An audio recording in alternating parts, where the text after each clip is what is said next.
And now we're live. Hello. Hello. Hi, live studio audience. Whoever's here right now. It looks like it is just Zach Eskins, a friend of mine from college. Substack.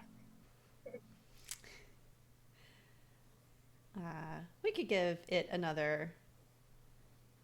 You shoot the shit for a couple minutes while we wait for some people to show up. Yeah, we can Because chat. I just posted the promotion in my Discord server, like a minute ago. Oh, sure, yeah. We got Yeah. some moments of excitement here. Yeah. Um, It's terribly exciting. What yeah. did you get up to today? Nothing much. I realize now that I'm looking at the stream Hmm. that you can see Franklin in the window behind me, and it looks really fucking creepy. Oh, is it your dog? No, Oh. it's the creepy stuffy I made to hand out candy with for Halloween. Oh, okay. And he's just like this horse skull. Oh, yes, you named it And Franklin. yeah, well, it's a horse skull like mask that you would put on, but I like stuffed Okay. it and I stuffed uh like a button up shirt and some pants and put like some gloves and it looks Oh, like a person. I see it. Yeah, yeah. So, It's but very, it's that just is like very this creepy. It horse sounds skull. extremely ominous. Yeah, and I was like looking at the thing, and I'm just like, oh, I've got a giant horse skull behind me, just like in the glass. I have the blue light. It's just illuminating right this part of me. Very obvious. Oh yeah, wow, that's Yeah. nice. My blue light is behind. There we go. That's better. Yeah, that's yeah. Much less like like the world's Me. weirdest snipers Yeah. taking a shot at me.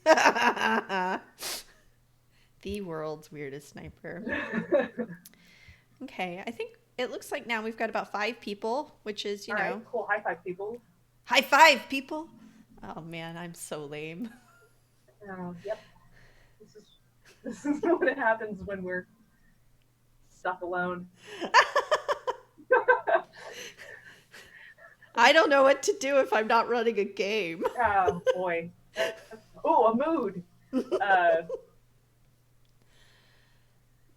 all right, we have a small handful of people. We'll let people filter in. We'll do our introduction and whatnot. Yeah. Hello, everyone. Uh, Welcome to what is normally BXP by Constance Letters Edged in Black. Tonight we're going to do something a little bit different because unfortunately some situations happened and it's just me and Danielle. We were the only people who were available.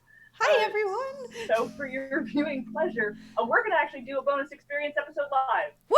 It's not me and Ray, it's me and Danielle. So, hi everybody. Welcome to live bonus experience. If you are in fact fans of the podcast, you know that it is a disaster. So this will probably be something like that. We're going to do it live, and then Ray will edit it later, and you'll be able to listen to it in our podcast stream without the disaster parts, probably. Yeah, hopefully. BXP, as always, is a podcast with a deeper look at the play experience and the finer details of running and writing games. Hosted, again, as always, by two queer women speaking with authority about games. And if you aren't familiar with the show, which I assume you probably are because most of you people here who are tuning in are fans of us, we swear. You can time out about it. Danielle, you want to introduce yourself to the people who probably already know you? But hi, hi, stream. Yeah. Hi, I'm Danielle Lozon, and I'm a game designer and a writer and a freelance author for many, many different games. And I have been interviewed once before, about a year ago. If I checked like on some kind of cosmic scale, I believe it is a year ago today, actually. You are almost certainly right. That Monica interviewed me at Metatopia to talk about some game stuff. Looks like, oh yeah, Monica, I did notice when you were talking that your audio is a little strange. Not just Okay. low, but it's got like this weird reverb, at least for me. I'm going to try to turn her up in. I'm going to close the stream. Oh, Sorry, guys. Danielle will have to read any of your questions to me because I think that's probably causing a problem. yeah. I've also turned you up a little bit to see if All that right. helps. Okay. Uh, I'm sorry if I'm hard to hear. I don't. This mic, I don't. It's supposed to be good. It's not very loud. It is as close to my face as is acceptable in polite society. Uh, and I will do my best. I guess Danielle will have to try to turn me up in OBS. yeah, yeah, Yeah. OBS. Yeah. Okay. Yeah, Great. there's a little bit of feedback. I think if you had your pop filter, it wouldn't be so bad. But I can try to put it on, but every time I put it on, it makes me quieter. oh no, what have I done?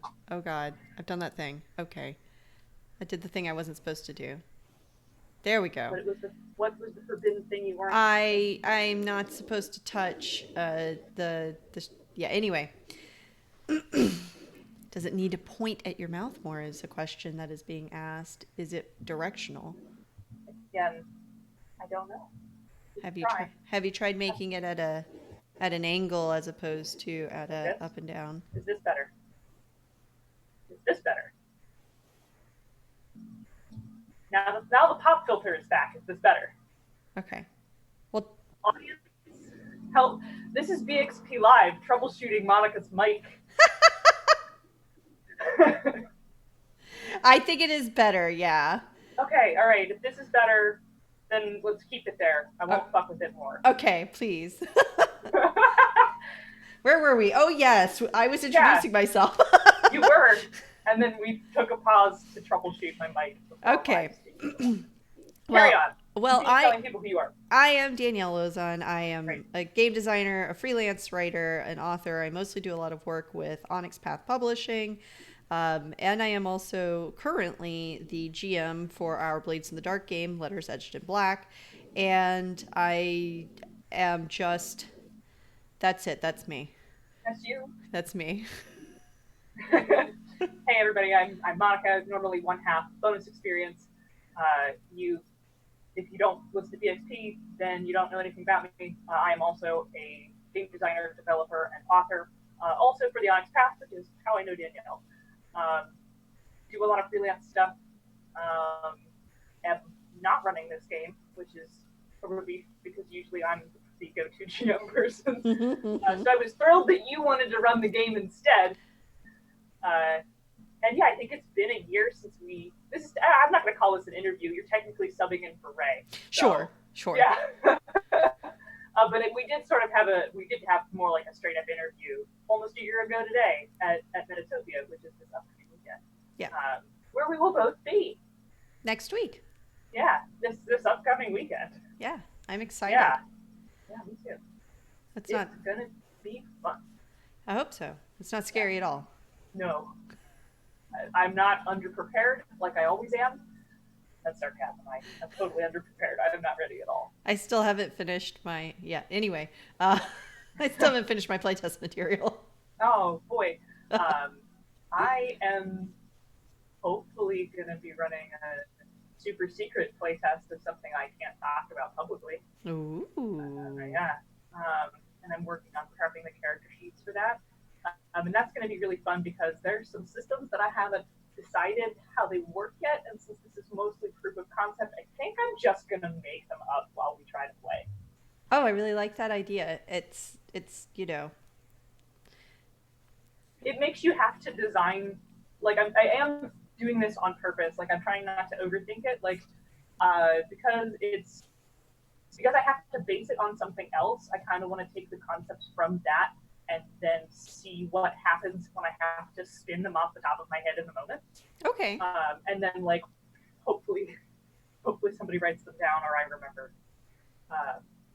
And like, I also did some design work while I was building these characters by just literally creating the character and then deciding what those things meant. So like, forcing yourself to design under pressure or trial by fire, where you're just like, I'm just gonna decide what this means right now, and then you can always polish it, you can always fix it later. Like that works for me sometimes, where I'm just like, oh, I have these in the moment revelations of like the things I know I'm going to do because I made myself do it right then. Yeah. What? Yeah, I've definitely done some play tests where I'm like, I'm not sure how this is going to work, and I don't really have an idea for it yet until people start talking to me. And then I'm like, oh, wouldn't it be great if we did it this way? Let's start doing that now. Right? Let's do it immediately. Done. Yeah, there's nothing quite like pressure to make you have to figure out what you need to do right then and there, Yes. and just get the purest essence of your idea right out because you don't have time to question it. Questioning it is for after the playtest. Right, absolutely. That's when you put everything together and say like, what did I make? What are we going to So do now? what did I do? So tonight we're not gonna talk about that design thing. That was just a tangent. You can enjoy much more design tangents throughout the rest of this episode. I think Letters Edge and Black usually runs for 3 hours, and Danielle and I could just shoot the shit about game design for 3 hours, but we're not going to. I think we'll probably keep this to 45 minutes to an hour. That'll be less work for Ray on the back end. I mean, Margaret, who does all our editing. So tonight we want to actually talk about a specific part of game design that I know Danielle feels really strongly about, and of course I agree with, and that is designing a game to make sure that it contains goals and conflict. Um, if you're just tuning in, unfortunately due to illnesses and some scheduling misfortune, our usual episode of Letters Edge and Black will not be airing tonight, which is why we were here having a game design discussion instead. We didn't want to leave you guys without content. So enjoy this BXP live discussion. We know you MMP folks, Sam's the MMP stream and stuff like that, love this kind of talk. So, yeah, let's get to it. Cool. So I think what we need to do first is kind of define what we mean by goals and conflict. Right. And for me, I mean, like for everybody, it's going to be a little different of what you specifically mean by it. But in general, what I mean is, and if for those of you who like follow me on Facebook know that I wrote a big post about this on Friday, which is what do players do in your game? What are they supposed to be doing? And that is the goal that we're talking about, not just what their personal goals are, their character goals, or even the GM's goals. We're talking like, what is your game doing? And how are you ensuring that your players are doing that at the table?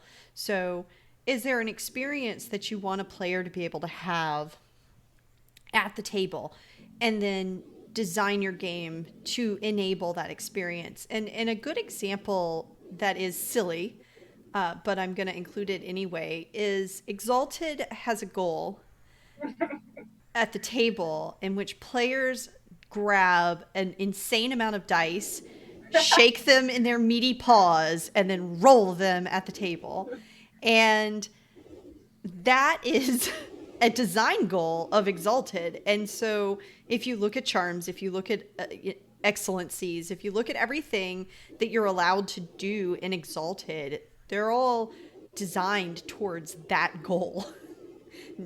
Now, that's... I have a lot to say about Exalted a little bit later on Sure. this topic list. Sure. That doesn't mean, though, that everything you're doing needs to be like, I want players to have this like physical feeling.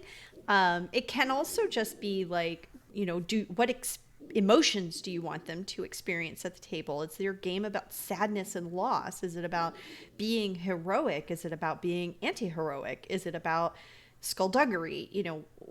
What is it that your players are doing? Are they thieves? Are they planning heists?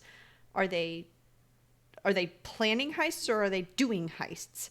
Like what part of these things are they doing at the table? And so that's a goal you have to think about before you think about your setting, before you think about anything like that.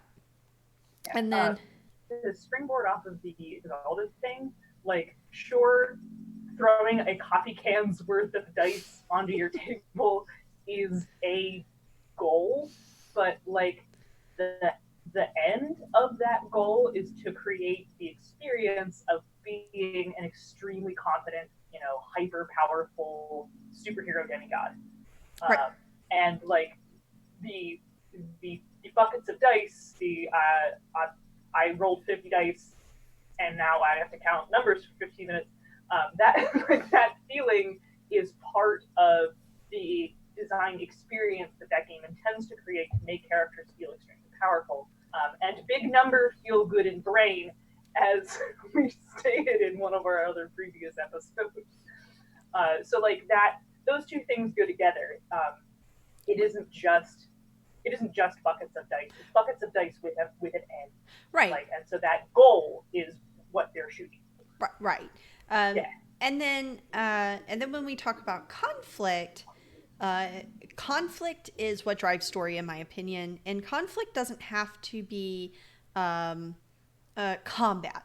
That doesn't Right. mean, that's not what I mean when I say conflict. It's not what everybody means when they say conflict. Some people, that is what they mean, and that's okay. But the conflict should be what are the characters struggling against? What's either stopping them from experiencing the goal that you're attempting to get them to experience, or what lies in their way that allows essentially a moving part. You have this moving part that is clearly an issue in some way, shape, or form, and it drives the players towards the goal that you're searching for, right? If you want them to be thieves, we'll use that example, then you can't steal. It's not very exciting. You can. It's not very exciting to just steal shit off the street. That's not really a heist. So, for a giant museum filled with priceless antiques that has a crazy uh, security system, now that is a conflict, right? That is the thing that you're going to go break into, and then there are people who don't want you to steal that stuff, and they are part of that conflict. So what is it that drives your story forward? Also, like, why are you stealing these things? Why are you thieves? What is the conflict that creates your thieving necessary, if that makes any sense? So conflict is thank you. Sorry, Zach. I don't know if you saw that, Monica. No, I didn't. I had to close the stream because it's making Okay. my audio weird. So Zach says that stealing things from the street, not a conflict. Stealing the entire street, leaving a massive hole in its place, conflict. Now that is playing a heist in Exalted. So like, did you see Ocean's 8? I did. It was so Yeah, good. yeah, it was super good. But it's a great example because you brought up thieves and heists. There is no violence in Ocean's 8 Nope. at all. There's plenty of conflict. Right. In fact, I think it's a really excellent example of how you can tell a story and have it have intense action and conflict without a second of violence. Right. Like there isn't even a character. Because usually, like in heist stories, there's usually a character whose job is being like Mr. Gun or Mrs. Explosions or like the Fist Man or whatever. Like there's usually someone whose job it is to be the muscle. Right. Says the person playing the cutter in Letters Edge to Black. Right. She says. She says. But like that, like you said, that's not violence isn't necessary for conflict. And in fact, even in those kind of stories, like conflict between even the player characters, like if you're writing a game where the struggle is intra-party, like if you're doing some sort of D&D-esque, fantasy partying adventure, but then you've added the additional conflict of like the party is internally in conflict with each other, and that's one of your things as part of your design goals. Like you could create that experience as well. It doesn't always have to be external. No. Yeah. Yeah. And so when we talk about like why do we care about having these goals? Like what is the purpose of it, and what is the purpose of the conflict? So it's really hard to explain to somebody, hey, I want you to play this game in which you're all playing princesses. Go have fun playing princesses. Sure, okay. Right. Like if right. Right. If I don't tell you like what the goals are, or at least give you some kind of idea of what the goals are, you're not going to know how to play the game. And even if my mechanic, like I don't have to state up front, you're going to play princesses who are magical warriors with with alternate forms. Essentially, we're going to go play Sailor Moon. Right. But I'm not going to tell you we're going to play Sailor Moon. That's not how I'm going to describe it to you, because if I do that, then you're going to have all sorts of immediate reactions of, oh, but I know what Sailor Moon's about already. Right. Right. So how do I explain it to you without telling you, go look at this media and that's what your game is going to be? Right. And so that's kind of why these goals are important, because sometimes there is media to fall back on and you can say like, yeah, here's all this stuff that you already know about. And so you're just going to like do those kind of stories. But sometimes you're trying to introduce something that you're never going to introduce something that nobody's seen before, but you're going to try to introduce it in a way that is unique. And when you do that, you really need to give people the tools to tell the story that you're looking for them to be telling. It's not very interesting to be like, all right, guys, we're going to play D&D. And there's literally nothing going on in the world and there are no monsters. There's not a very exciting game. Yeah, there's no dungeons nearby. There's nothing to explore. We're all going to sit in the tavern and tell stories. Okay. Right. Yeah. I was thinking about your Sailor Moon example, and like without these two things, how it is difficult to explain what you're trying to get across. Right. And so I was like, what would if I was making a Sailor Moon game without trying to tell someone that exactly, but expressing it through goals and conflicts? Like, how would I do that? Because this is certainly something I've thought about a lot. Sure. Same. Yeah. So I think if I were making a game based on Sailor Moon, well, first off, I have to clarify that I'm talking about the manga, which is, have you read the Sailor Moon manga? I haven't. I'm not a good weeb. Oh, okay. Well, it's very good, and I actually genuinely recommend it. It's very different than the 90s show, and has a particularly different goal and conflict than the Saturday morning cartoon that many of us are in our age bracket grew up and love, which I also love. Don't get me wrong. Oh yeah, sure. Yeah, absolutely. Yeah, but so the goal of something like that is more like, I want to create the experience of playing a superhero, because that's, it's definitely what magical girls are. I want to create the experience of, like, I think some degree of feminist or femininity is important. I don't want to say women specifically, but like femininity or feminist is part of the magical girl thing. Because I don't want to leave any non-binary magical girls out of this either. No. And I think like tying into the manga, like there's a whole lot of past lives and mythological stuff and like real epic big scale things. So I guess I'd kind of encapsulate all that into like a cosmic fantasy feeling. So like those three experiences would really be like my goals there. Right. And conflicts are obviously, monster of the week kind of thing, which is present in the manga as well as in the show. And then there's always some sort of evil existential threat that comes lurking around towards the end. Right. Evil planets and galaxy devouring horrors and other, big scale, massive cosmic things that are coming to tear the world apart. Right. And only you and your plucky group of buddies can stand between it and the world's untimely destruction. Right. And so and that repeats itself cyclically. And that's like your conflict. Yeah, I mean, you also have in those, I'm going to interrupt you real quick. Go for it. You also have in those, and specifically those kind of like magical girl shows in general, like you do have that world-ending conflict that everybody has to get together and solve. But you also have these conflicts that are interpersonal, right? And yeah, that's also important. I mean, those are really important for those kind of stories. Yeah, so that's worth also adding to the list of conflicts. Right. And then I've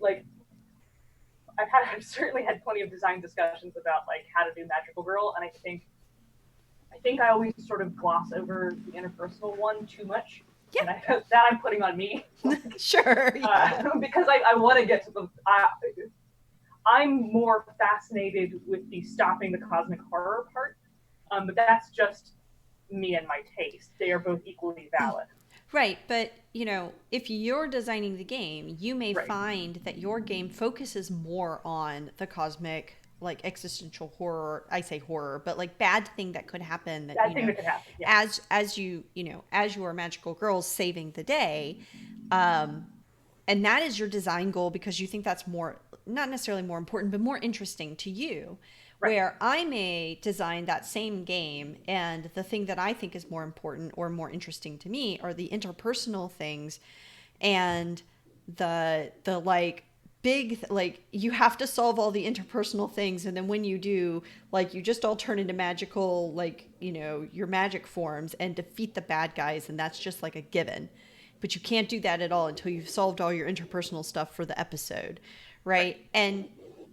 And those games would look very, very different, in my opinion, and they Oh would yeah, they play definitely very would. differently. Despite both being based on the same source material. Right, because I have different goals than you do. Right. So here's why having goals and knowing what your goals are is very important. Right. So what can happen if a game doesn't have these things? Yeah. So what can Yeah. happen? I've read a couple of games that, or I've played in a couple of games. Uh, then I'm I've seen essentially this thing happen where the goal of the game is not extremely clear up front, Mhm. and the players then kind of pull their own goals or their own like ideas of what they should be doing in the game. And when they come down and sit down at the table together and they start playing, they realize that they all have different ideas of how you should be playing this game Right. and what you should be doing at the table and what the experience at the table is supposed to be. And they butt heads about like what's supposed to be happening here. Um, and so you wind up having maybe some like conflicting ideas, like how do I play this game, what's the goal of this game, and you end up having some player tension. You could also end up with some like really weird things or situations happening because they're or the game just doesn't play the same each time. And by not play the same, like not every single game is going to be the same, but wildly different. Hey, so I just realized I was pulling from the wrong mic input thanks to Rob. How Oh, clearly can you hear me now? oh my God, you sound infinitely better. I'm pretty sure that Cast is pulling from the right input. Uh, so Rob messaged me over Discord and was like, "How sure are you that the mic in front of you is being used as the input device?" And I was like 95%. And then I checked because I was certain that I had set this up beforehand. So thanks, Rob, for messaging me to make sure that I'm not a dumbass who is pulling from the wrong audio source. Well, we've only done about 30 minutes of the show. Right. It's only been half an hour. It's only been half an hour. It's fine. Hey, Cast is pulling from the right thing. So for our studio audience who was listening to this, hearing me yelling into my laptop mic, apparently, with terrible audio quality. If you missed the first 30 minutes of this, you should subscribe to Bonus Experience. Check out at bxpcast.com and listen to the proper audio with like editing and junk, which may or may not have the part where I fix my mic that isn't being pulled as the input device as the cold open. Or this part. I don't know. I don't know what Ray is going to pick to be the cold open. That's always a surprise. All right. All right. So back to talking about what happens if a game doesn't have goals or conflict. Yeah. So really, the thing is that stuff can happen that's unforeseen. Your GM can have a hard time keeping people focused, and as a GM, you can have a hard time coming up with story. Right. So and there's a lot of other things. Like I can give this anecdote of I see it happen a lot in LARPs. Mm-hmm. I see a lot of LARPs that are designed not necessarily about with goals in mind. What do you do in this game is almost never a like design goal when designing a LARP. Often there's a little bit of a design goal. What is the conflict, right? That is Right. often the biggest question in a LARP. Like, who are you is a question. And then what are you up against is a question. But how do you do that? What are you supposed to be doing to engage with that conflict? You know, are we doing interpersonal stuff or are we fighting cosmic encounters? Those questions never really get asked or answered. And so I will see, very successful LARPs have people who are like, well, this is how you're supposed to engage with this game. And other people say, no, you're wrong. You should be engaging with it this way. One that comes to mind almost immediately is Vampire LARP. Okay. You know, people will say, you play Vampire LARP to play against other like you play a LARP in this game instead of a tabletop in this game because you want to have these interpersonal relationships in which you are literally pitting your intelligence against another player's intelligence, and you are making these PvP actions because your player is attempting to like actually get some kind of conflict with the other player with their characters as proxy. And there are other people who are like, no. Just like in tabletop, my characters interact with other characters, whether those are non-player characters or player characters, it doesn't matter, right? This is about, us having conflict, but not necessarily violence or anything like that. But we're not pitting our own smarts. We're not just using our characters as proxies. Our characters are the most important things here. And then other people will say, no. We shouldn't be interacting with our characters at all. We should always be solving plots. There's plot out there to solve. And then other people will say, but who cares about plot? Right? Like, we just want to sit around and like wax poetic about the history of, this deep setting and explore this rich setting amongst ourselves. And we don't want to be in conflict. We just want to explore the setting. And it's all because, honestly, like, especially a game like Vampire the Masquerade, in older editions, I can't speak much to how 5th edition has changed it, but in older editions, a lot of Vampire, in the iterations, a lot of the game has said, so you've seen all this vampire media, right? You get to play the vampires, go have fun.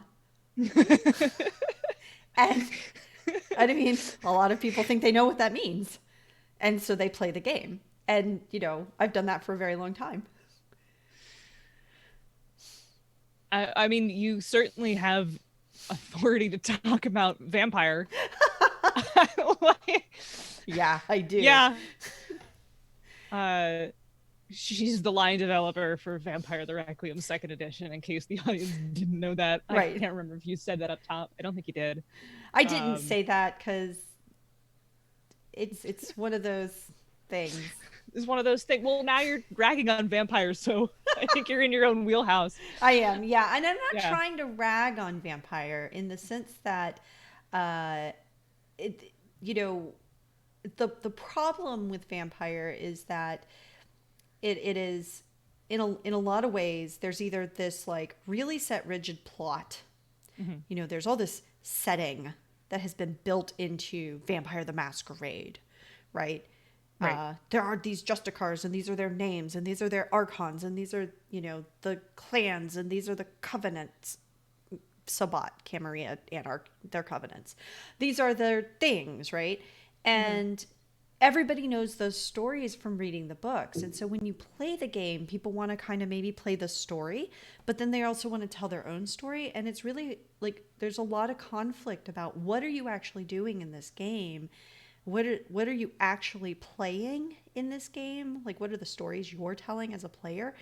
And the game doesn't actually really answer that. Players answer that and have been answering that for years.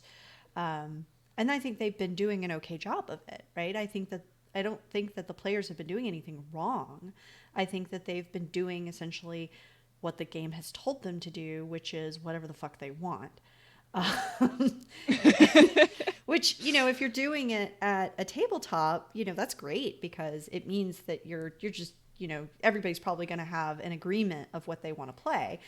But if you're doing that as a live action game with 30 people, then you're going to end up with some headbutting on what's actually the most important part of this game and how you're supposed to be engaging with it.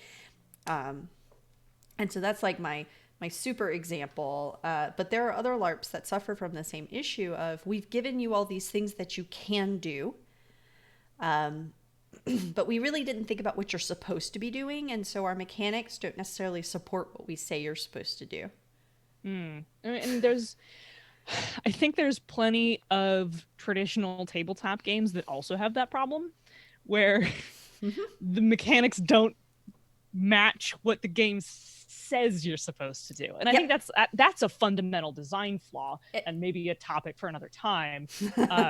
Because if your rules don't match the experience you intend to create, then you as the designer are unsuccessful. Yeah, and I think, when we talk about these goals and these conflicts, the reason that they're so important, right? Like so important, is because when you go to design your mechanics, when you go to essentially tell people how to play your game, how to engage with the rich setting you've created, if you do not give them the tools to engage with the goal with like via your mechanics, you're not actually, your goal is meaningless. Like, right. Who cares what your goal is? People are going to do what your mechanics tell them to do. Right. Your mechanics are the number one driver of your goal. Yeah. I think that's a really good jumping point off into our next topic, which is let's talk about some good examples of games that do this well. Yeah. since we sort of talked about Vampire LARP as a bad example. Sure. Monica, I know you have some thoughts, so I'll let you. Oh yeah, I sure do. I mean, you wrote down a list of games that I 100% agree with, and they include Blaze in the Dark, which of course we are currently playing when we are not doing this. Trinity Continuum, which we both worked on. Scion, which we both worked on. Seventh Sea, which you worked on. D&D, which neither of us worked on. And and Exalted, which you put on the list with 2 question marks. Yes. Yes. 2 affairs?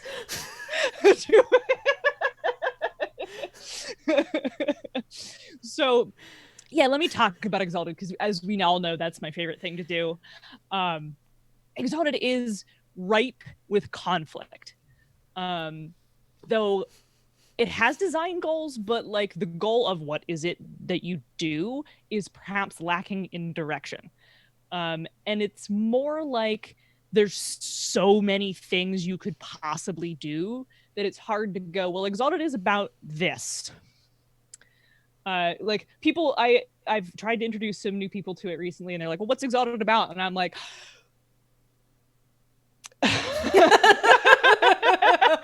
it's about holding your breath dramatically. Right. It's about a coffee can full of D10s.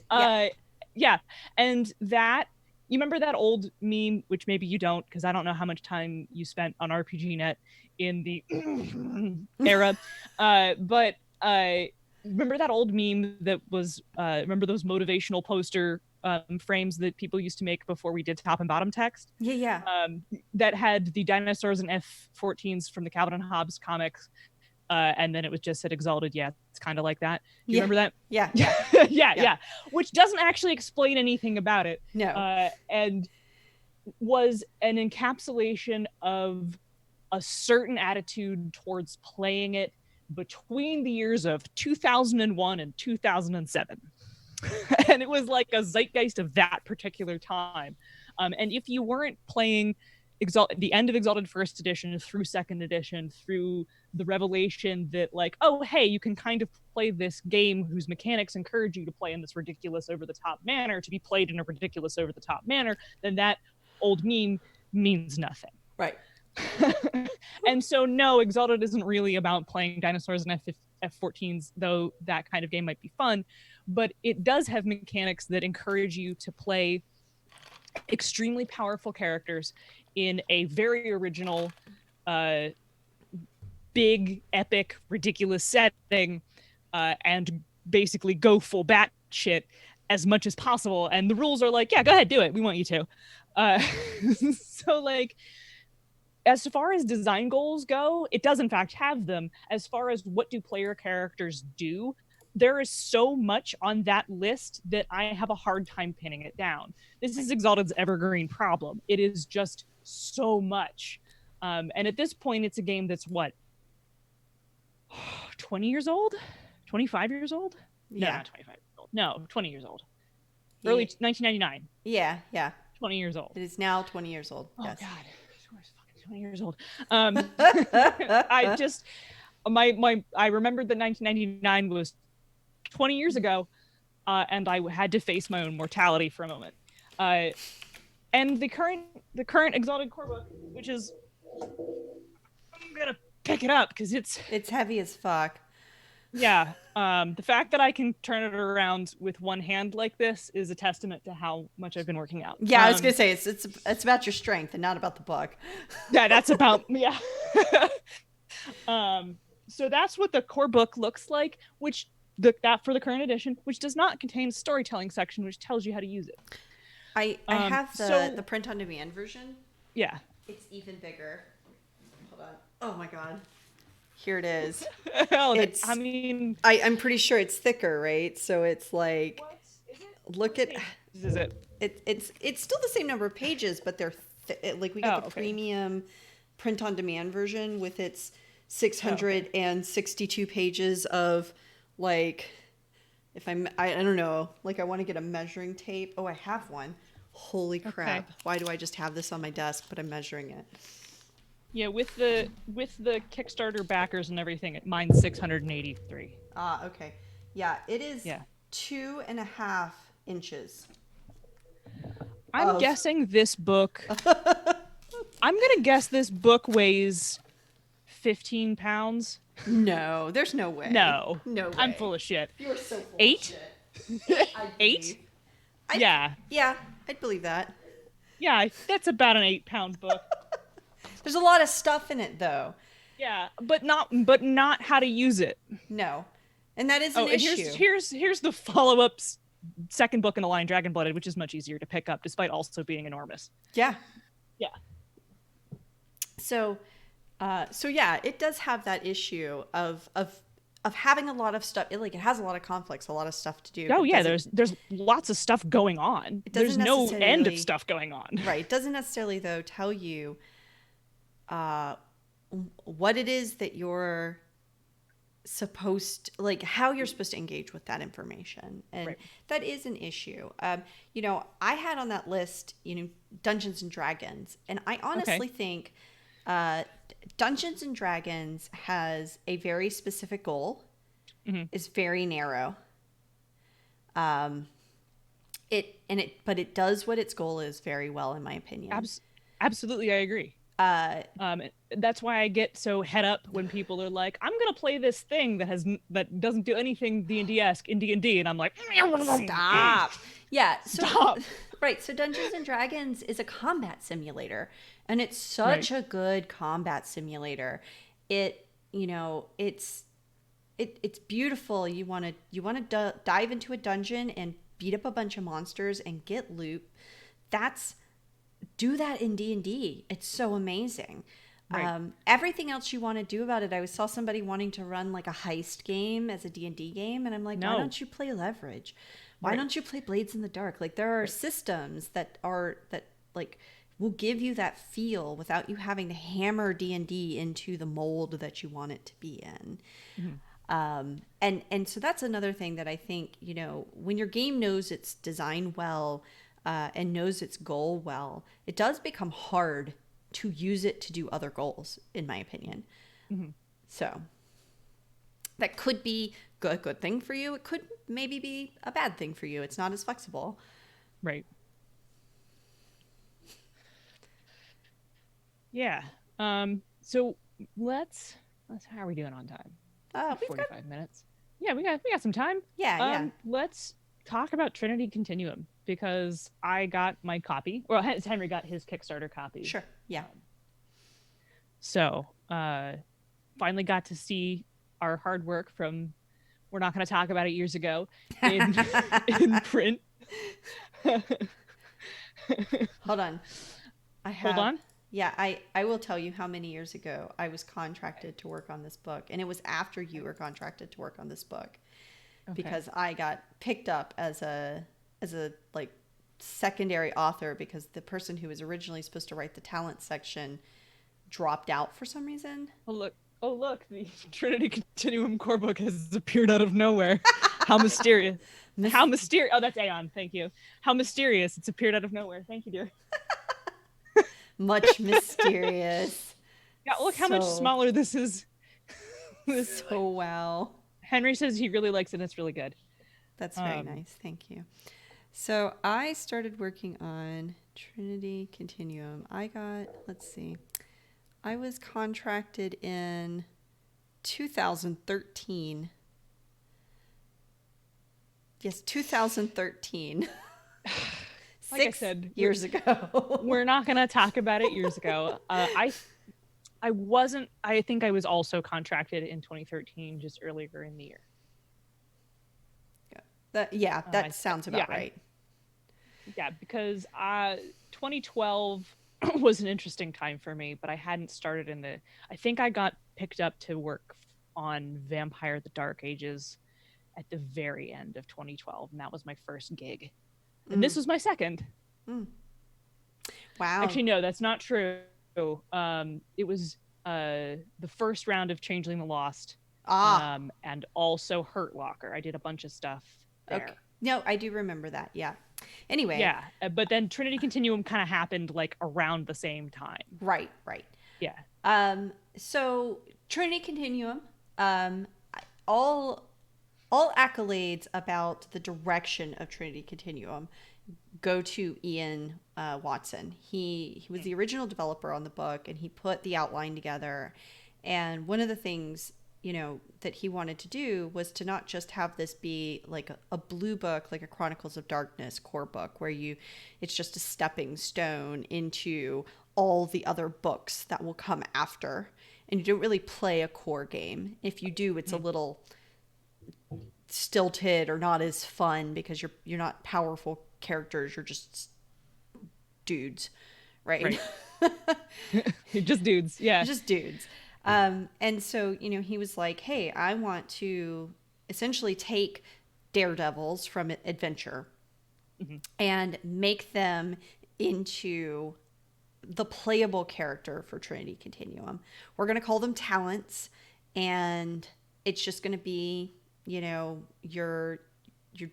basic lucky daredevil characters. They're talents, and that's what you play. And you can play all of these, like essentially anything that is competence porn in a movie or a TV show or anything like that. That's what you can play in this game. And that is pretty much what was described to me when I have to write up who the talents are, what they are. It's like, go read Daredevils and then make sure that that's like set in a modern setting, and like have in mind all of these, media things in which people are hyper competent to the point where, they're practically supernatural. They just don't realize it. Right. And, knowing that was the goal for the whole book, when I came on to help finish the development on the book, it was very easy to make sure that the mechanics that we had already written for StoryPath in general fit that mold really well. And it was super easy to go through all the gifts and ensure that the talents were capable of doing these things extraordinarily well.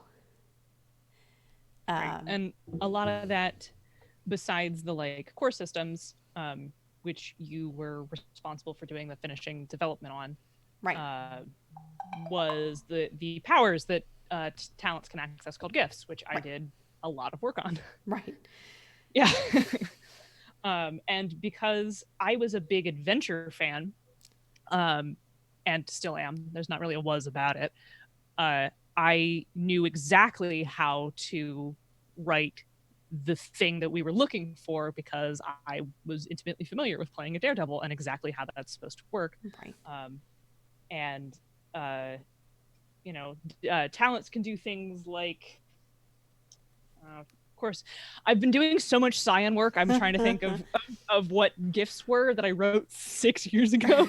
So I mean, in general, talents can do things like dodge a bullet, but not know that they're doing that thing, right? Like, it's not that they dodged a bullet, it's that you're gun jammed or you misfired.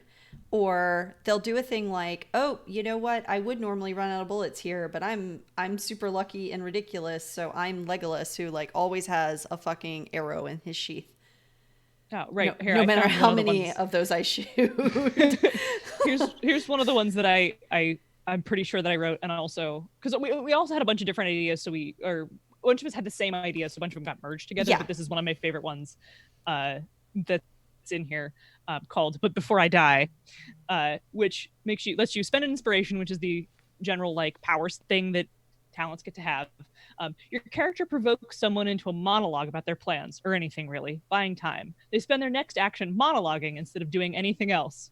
If they can use source, they may attempt to resist. Roll command plus manipulation versus their integrity or composure, which is the "you sly dog, you've caught me monologuing" ability.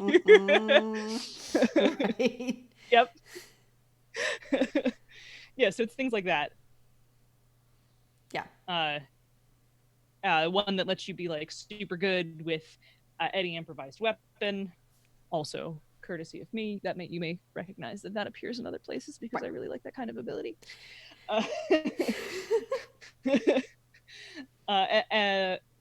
One of the other really fun ones in here lets you convince minor characters and other like henchmen and goons to recognize the error of their ways and run away from you instead of fighting you, because they're just being manipulated by the big boss. And all sorts of fun stuff for playing. Like, it's definitely a really great supplement for playing just a regular guy who isn't really just a regular guy. I normally would have this book in my office, but my husband has essentially taken my copies and sequestered them into his own like personal like space of where he reads books, which is really the nightstand. I mean, if I like brought the camera in there's like 5 or 6 different game books. Like the earliest he was reading and had decided he was done with at the bottom, with like, I'm sure, Trinity Continuum on top. Maybe right underneath Scion, or right above Scion, which he was reading last. They just like every now and then I'm like, where is this? I have to work. Where's my book that I need? And then I'm like, have to go all the way in the bedroom, and I'm like, oh, it's in this pile of dead books that my husband has discarded after reading. Yeah. We also have a lot of bookshelves, so Yeah. why use those? Yeah, so I think we already touched on games that are bad examples and how to avoid doing that. Like, so or rather why you don't want to do that. So Right. to wrap this up, I think let's talk about when we're creating our own games, like what can you do when you're writing your own material to avoid this pitfall and not basically create something that's, I don't want to say unusable, but perhaps lacking in direction. Right. So I have my own personal advice on that would just be to always have your goal in mind. Essentially, ask yourself before you ever even start. Like, you're like, I have an idea for a cyberpunk game. Cool. Cyberpunk is a loaded word. What are your characters doing in that game? Right. What do you want them to do? And then every single thing you do, from writing up the setting to writing up the mechanics, is to keep that goal in mind and to ensure that your mechanics are supporting that goal. That do you want this to be about hacking your way through the world? Then you need to have a 50-page hacking section in your book. Maybe not 50 pages, but you need to have a really robust hacking section. And if you don't ever really want there to be combat, then just be like, yeah, violence happens. It's a role. Right. Right. don't make a bunch of rules for something that you don't actually want to see happen in your game. You Right. know, always keep that goal in mind and how you want people to engage with that goal and how you are going to move people towards that goal so that they experience what you want them to experience at the table. Mhm. You know, write it on a sticky note, put it on your computer. Like, do not Right. forget your goal. Don't ever lose sight of it. Yeah. If your game's not about fighting monsters, then it doesn't need a robust combat system. Right. On the flip side, if your game is entirely about fighting monsters, then it should be all combat system. And I think there's some like kind of current feelings that like any sort of combat system is bad or like any sort of violence is bad or that sort of thing. And I don't think that's necessarily the case. I think you need to be writing the systems that fit the game you want to make. Like if you're making an intimate game about two people coming to a decision, which I think is basically Senda Leno from She's a Super Geek and Misdirected Marks Turning Point. Obviously, that's not going to have combat mechanics. That's not what that game is about. That's about like making a hard decision.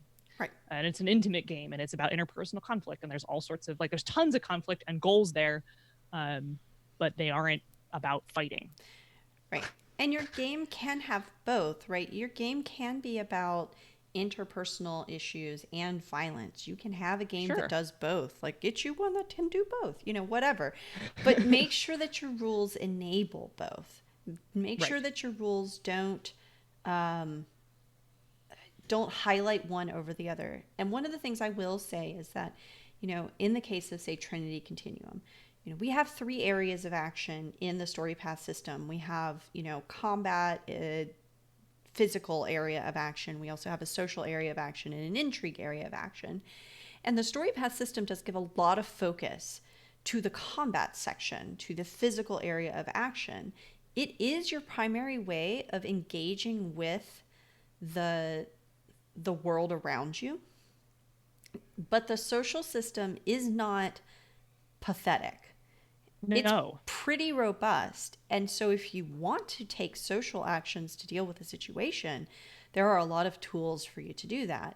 Also, the same with investigation. It's not just roll a die to notice something is going on. Instead, there's an entire clue mechanic for picking up clues and for investigating things and for investigating people.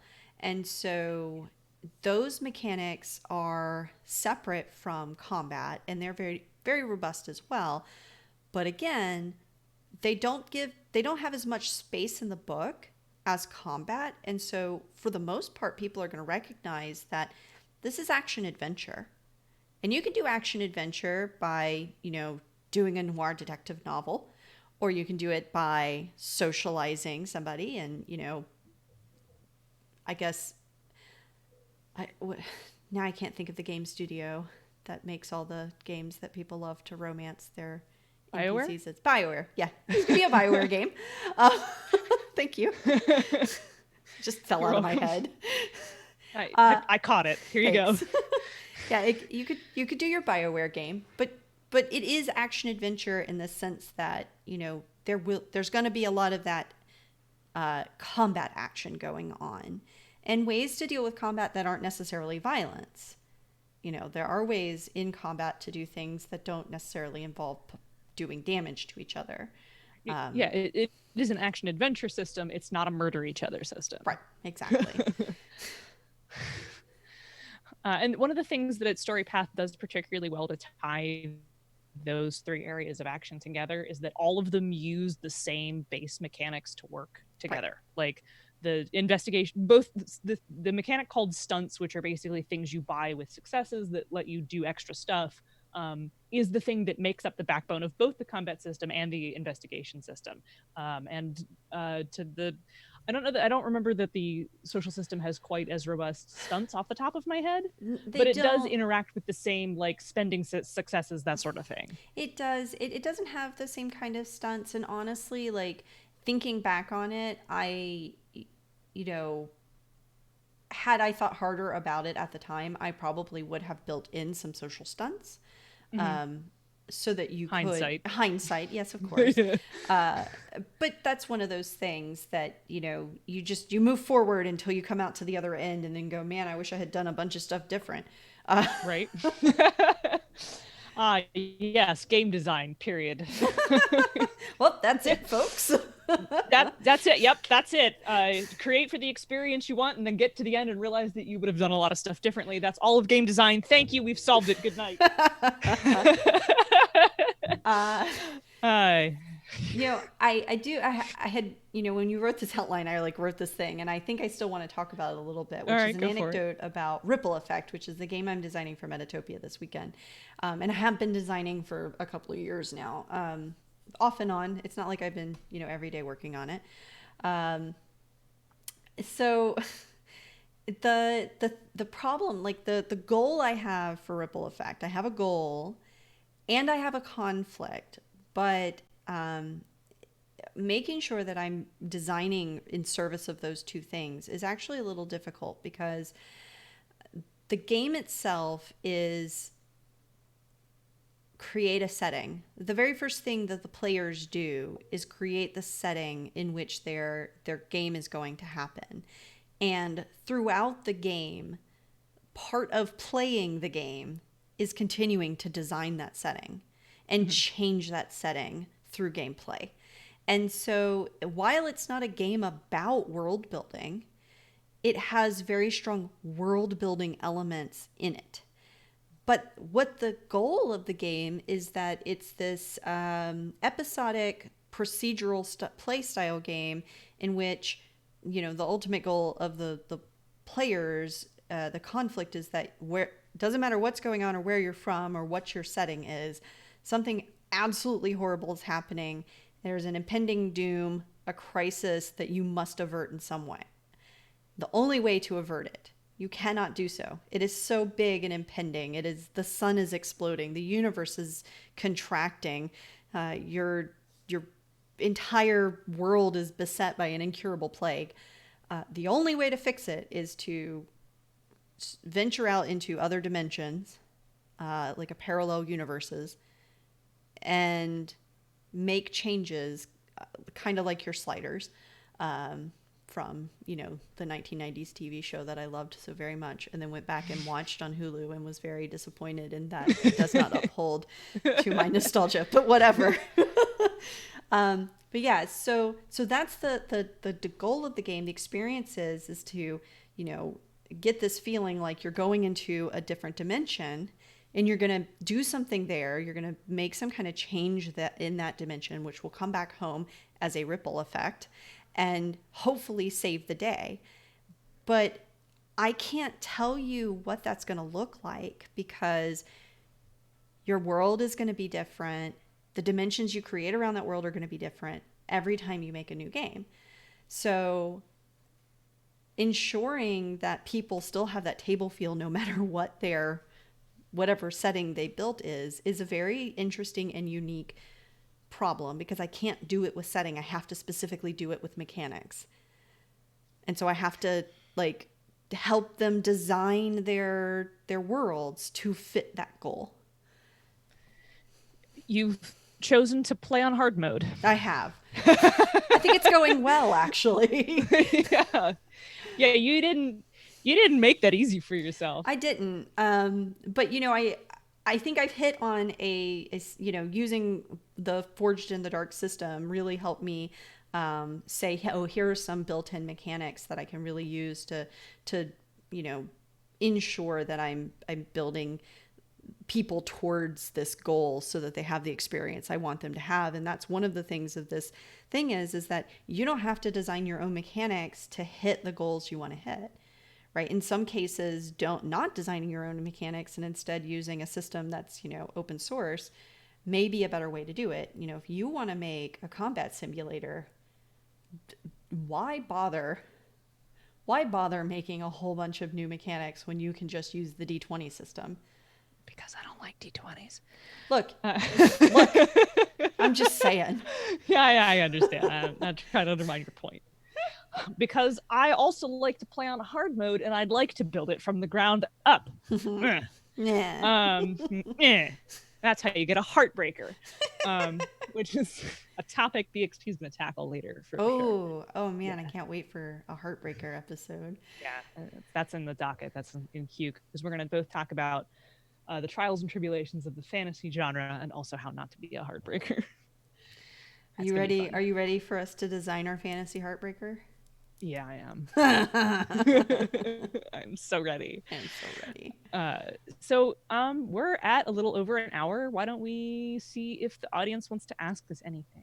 Yeah, some of you. Preferably questions on the topic, but I guess I'll answer any other questions. Sure. We don't have a whole lot of viewers right now, but we have a couple of people who are active. So if you have any questions, shoot.